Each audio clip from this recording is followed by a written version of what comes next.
Bem-vindos à Brutéria. Hoje gravamos o terceiro episódio desta série Coordenadas para um Novo Normal. O tema hoje é cultura, é um tema vasto, assim como as tantas aqui ilustram, e temos o prazer de ter connosco a Sara Barriga Briguenti, do Plano Nacional das Artes, e o Hugo Seabra, que é responsável pelo programa Partis, Práticas Artísticas para a Inclusão Social da Fundação Carlos Gulbenkian. E hoje vamos falar sobre como é que a cultura pode ser chave do futuro e porque é que no novo normal é importante dar essa dimensão quando se quer apontar caminhos para uma reconfiguração do tempo, não é?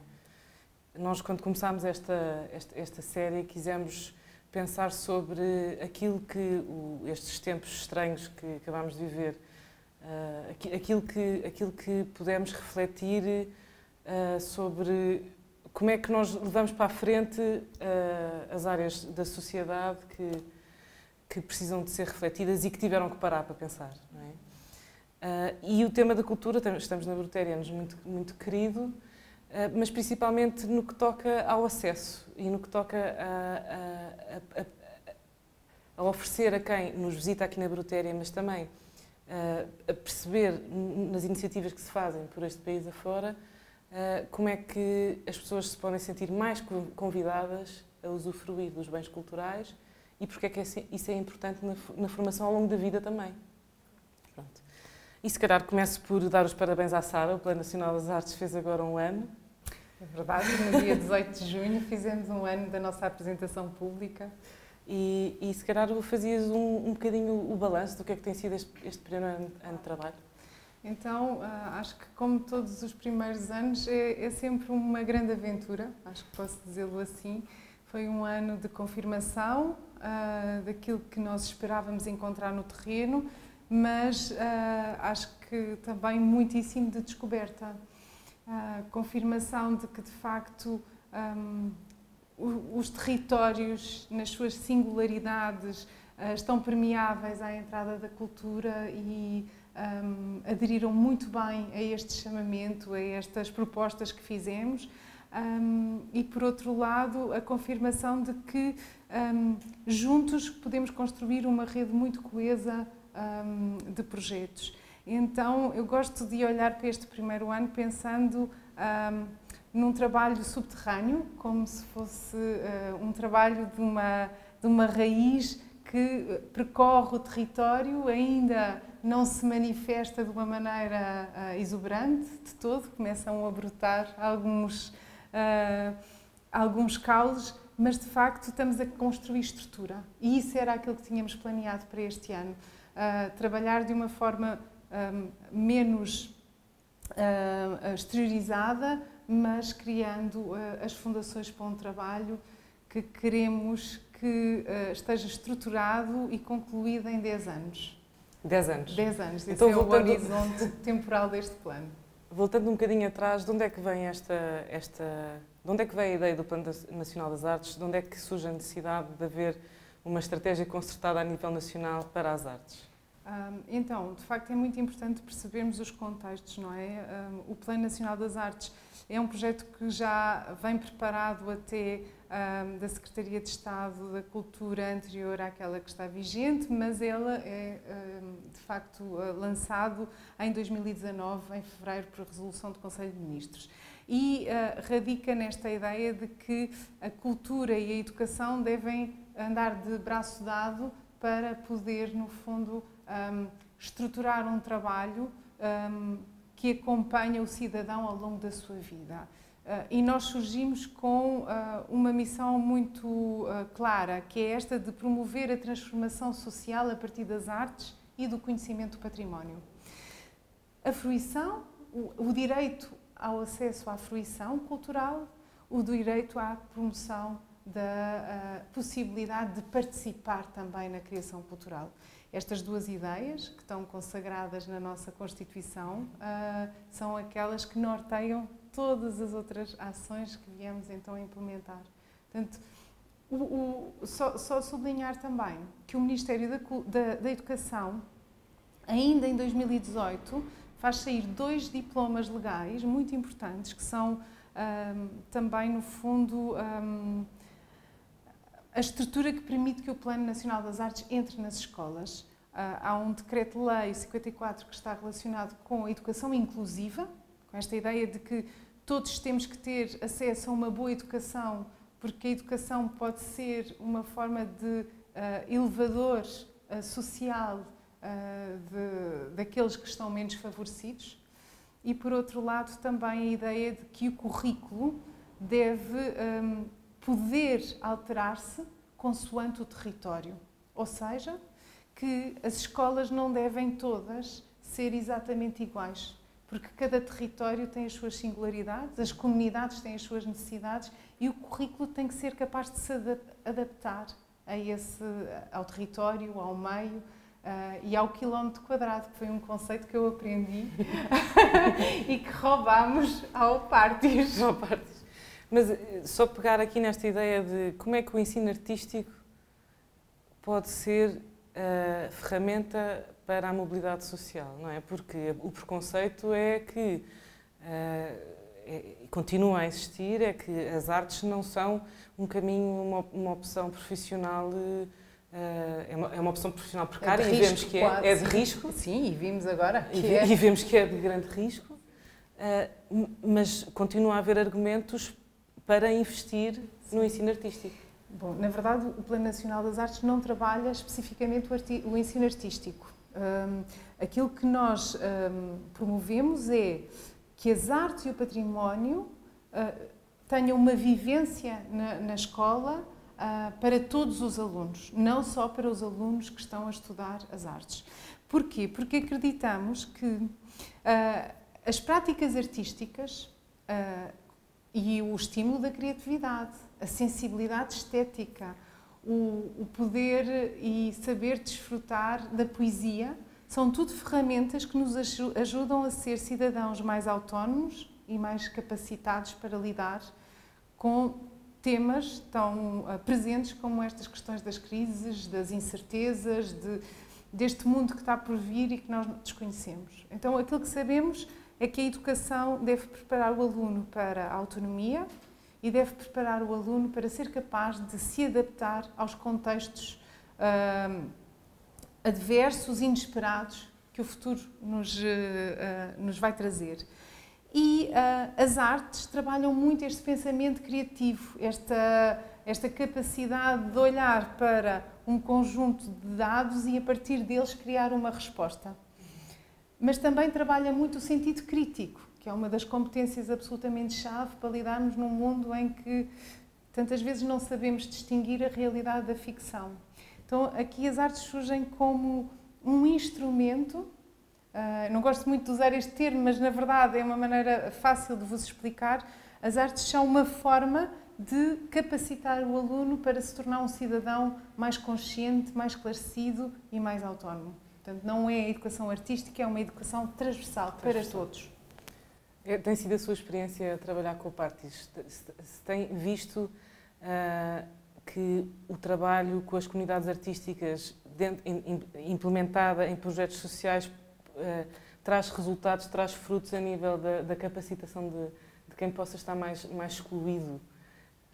Se assim não fosse, não iríamos agora para a 4ª edição, que no fundo é uma primeira edição, porque neste momento temos connosco a Fundação La Caixa e, portanto, neste momento a iniciativa chama-se Partis and Art for Change, que é a iniciativa que em Espanha já existia também há alguns anos e neste momento, em território nacional, juntamente com a Fundação La Caixa, a Fundação Gulbenkian está a abrir a sua 4ª iniciativa. Terminamos na próxima semana a recepção das candidaturas e já percebemos que temos muita oferta ou muita procura, dependendo da perspectiva, e nesse sentido não temos dúvidas em afirmar que sim. Na nossa opinião, as fundações devem se posicionar exatamente no território que está por desbravar, de alguma forma, abrir caminho, correr o risco de arriscar, de falhar, ir documentando, monitorizando, avaliando, reportando e, idealmente, sempre que isso é possível, disseminando.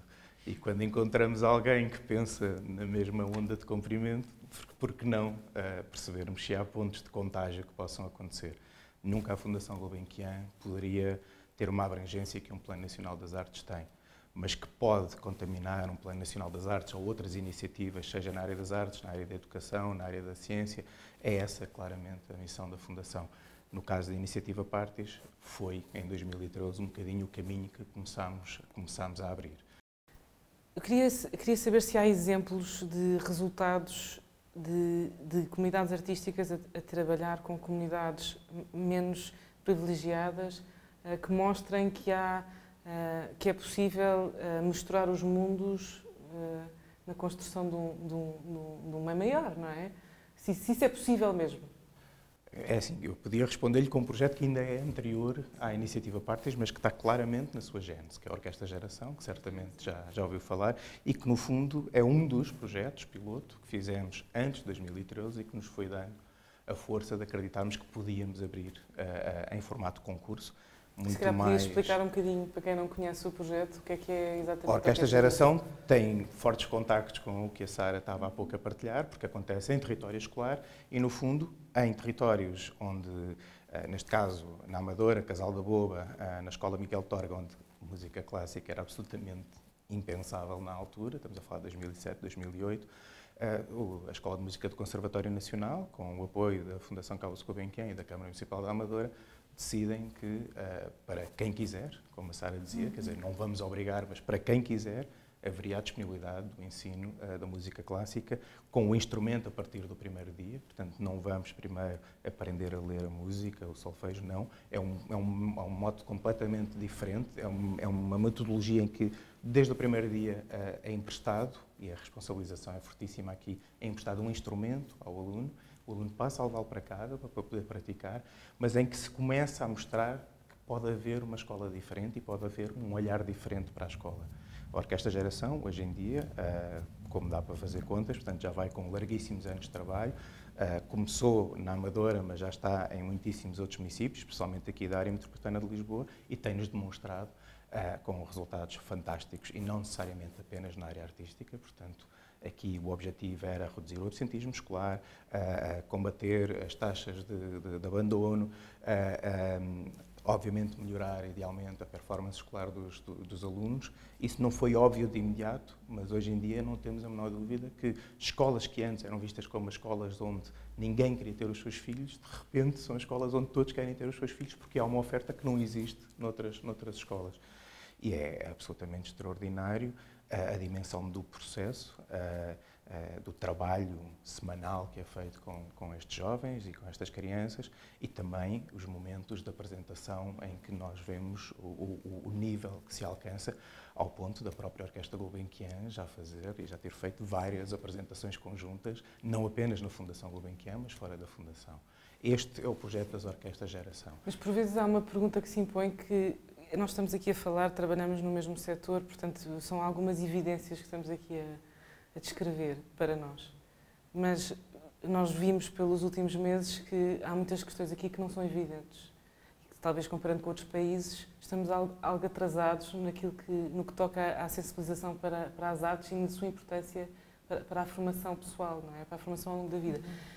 E vemos também que com as crises há uma tendência para desinvestir. Não é?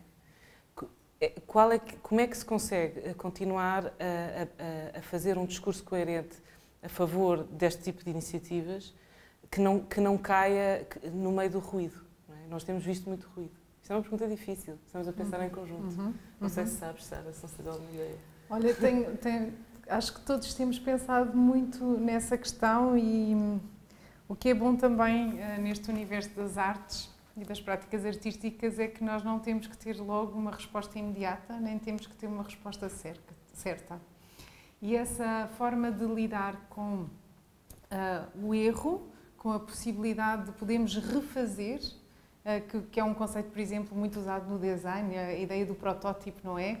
Eu faço um projeto, testo, se não estiver bem, volto a pensar sobre ele e é um contínuo. Essa ideia, a ideia da equipa, do trabalho colaborativo, que também é algo que está muito ligado a este universo da criação e das artes, são claramente ferramentas que eu acredito que nos ajudam a lidar com as crises. E, por outro lado, aquilo que vimos foi, nesta situação que nos envolveu a todos numa crise planetária, aquilo que vimos foi que as artes e a cultura foram algo que as pessoas quiseram ter presente no seu dia-a-dia. E a pergunta é, porquê? Porque se calhar não prestamos tanta atenção de manhã quando ligamos o rádio e ouvimos uma música, o quão importante ela é para nós. Mas se estivermos fechados em casa, percebemos que ela é essencial para nos dar esperança. Portanto, estamos sempre a falar de algo que é muito emocional, é difícil de explicar, são sensações, são reações subjetivas, mas a arte dá-nos um conforto que nos permite acreditar que vale a pena resistir, que vale a pena esperar que o medo passe para chegar um novo dia. E eu acho que isso tornou-se claro com a música toda, nos concertos online, não é? Não se venderam, quer dizer, naturalmente devem-se ter vendido menos livros, mas senti muita promoção também online nos livros, as conversas todas em torno de cultura, como esta que estamos a fazer. E estou-me a lembrar, ontem estive a ler uns textos do Edgar Morin e ele diz que, para ele, a poesia está ligada com a ideia de felicidade.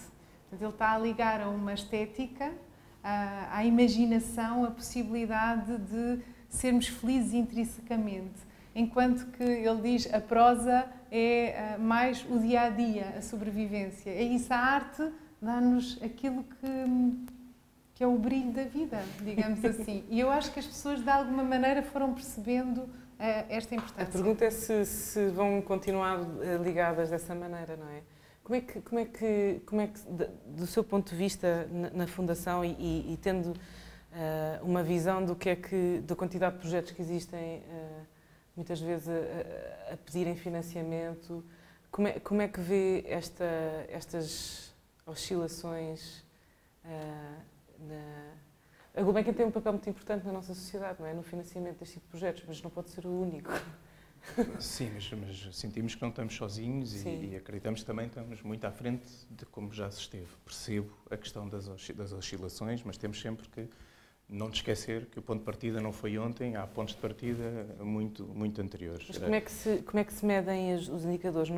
Duvido que seja através do potencial de lucro de cada projeto, não é? Não, aqui não há lucro. Por aí. Aqui não há lucro algum. Quer dizer, aquilo que lhe posso dizer é que, e posso falar pela instituição que aqui represento, é que a Fundação não apenas não desinveste, como, na verdade, conseguiu libertar, em formato de emergência, 1,7 milhões de euros para a área da cultura, respeitando em paralelo todos os compromissos que tinha com os seus fornecedores e como sabe, quer dizer, há museus, há uma sala de espetáculos, havia uma temporada de música e toda essa dimensão foi respeitada e antes, quer dizer, sem qualquer ideia daquilo que poderia vir a acontecer a nível da crise, a Fundação conseguiu aliar-se, no caso da Iniciativa Partis, que é aquela na qual eu claramente me sinto habilitado a falar, conseguiu aliar-se à Fundação La Caixa e, com isso, antecipar a abertura de concurso e injetar mais financiamento nestes domínios.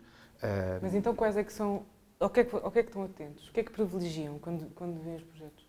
É uma excelente questão. A Sara já aqui mencionou algumas das dimensões. Para nós, a dimensão participativa e de co-criação é absolutamente fundamental. O encontro do profissional com o não profissional. E nessa perspectiva temos tido surpresas extraordinárias e temos tido surpresas extraordinárias exatamente porque decidimos, ao contrário das vezes da tendência que todos temos de queremos, e até de quem nos gera, de querer foco e de nos exigir foco, nós na Iniciativa Partis sempre nos batemos por dar espaço a que a criatividade nos surpreenda, a que quem está no terreno tenha a oportunidade de nos mostrar o que é que precisam e não sermos nós a forçarmos aquilo que achamos que precisam. E, portanto, quando não há cotas a nível de públicos-alvo, sabemos que os projetos com os quais a Iniciativa Partis e agora a Partis and Art for Change trabalha têm necessariamente que envolver alguém em situação de vulnerabilidade social, alguém em situação de necessidade de uma maior autonomia, de um trabalho só me ocorre o termo em inglês, peço desculpa, das soft skills, ou seja, de um trabalho das pessoas enquanto indivíduos, ou das comunidades, ou dos grupos, mas nós não forçamos que tem que ser só idosos, ou que tem que ser só migrantes, ou seja, nós queremos muito que no terreno nos surpreendam. Depois a mesma coisa aplicando ao tipo de prática artística. Nós não vamos dizer que é só performativa, ou não vamos dizer que tem que ser audiovisual, ou seja, nós permitimos verdadeiramente que os projetos nos tragam a sua visão e a sua metodologia, e obviamente que, como dizia, temos mais procura do que aqueles que vamos depois poder apoiar, mas nesse sentido aquilo que nos motiva é exatamente um diagnóstico consistente, já que se falou desse diagnóstico, da importância desse diagnóstico, e a abordagem disruptiva. Quando se abordagem disruptiva. Disruptiva, o encontro de improváveis. Encontro de improváveis. Exatamente. Depois conversámos um bocadinho antes aqui de começar e estava a dizer uma coisa que eu vou repescar porque interessa-me muito, que é a ideia de que os territórios do artístico e do social possam estar a entrar por um caminho que ainda não foi desbravado. É verdade, nós temos andado desde a gênese da iniciativa Partis, que parte, no caso da Fundação Carlos Gulbenkian, da sua área social, vamos chamar-lhe assim, no caso da Fundação La Caixa, que parte da área artística, mas nós temos andado sempre aqui numa tensão entre o social e o artístico, em que o discurso nem sempre batia exatamente certo, porque às vezes falávamos mais ou dando primazia ao social e outras vezes com um foco acima no artístico. E muito recentemente é mesmo, muito recentemente, chegamos à conclusão, vejam bem, estamos em 2020, portanto 7 anos depois, que não temos que estar nessa tensão. Na verdade, isto é um território novo e é um território em que a tensão não tem que existir. Temos é que, porque não há benchmark, porque não há parâmetros comparativos, temos que o documentar, temos que o continuar a trabalhar e, na verdade, estas 2 obras que estão disponíveis online na Fundação Carlos Gulbenkian, por um lado o livro Arte e Esperança, Percurso da Iniciativa Partis 2014-2018, e por outro lado, um livro que o antecede, mas são ambos de 2019, Uma Arte Irrequieta, de François Matarazzo, também uma encomenda da Fundação Carlos Gulbenkian, com a nossa delegação do Reino Unido. Ambos, acreditamos nós, ajudam, deixo convosco, obrigada. Acreditamos nós que ajudam exatamente na documentação desse território, que agora percebemos que não tem que ser nem o social, nem o artístico. Então, cá tal como existe para... a cocriação, também Sim. existe este território que é um território novo e que estamos muito interessados e curiosos em ver no que é que vai dar. Sim. Mas deixamos de ter esta tensão em cima de nós, de privilegiar o processo, a preocupação com o produto, a dimensão da qualidade artística, a monitorização e avaliação da dimensão social. Na verdade, tudo isso deve conviver de forma integrada. Sim, olha, nós estamos a chegar ao fim do nosso tempo, mas esperamos que essa conversa possa vir a acontecer também mais vezes aqui na Brutéria, porque já percebemos que há muito assunto. Deixa-me só terminar para dizer uma coisa que eu acho que é importante, que é esta ideia de que os artistas também precisam muito de trabalhar com as comunidades como matéria do seu trabalho.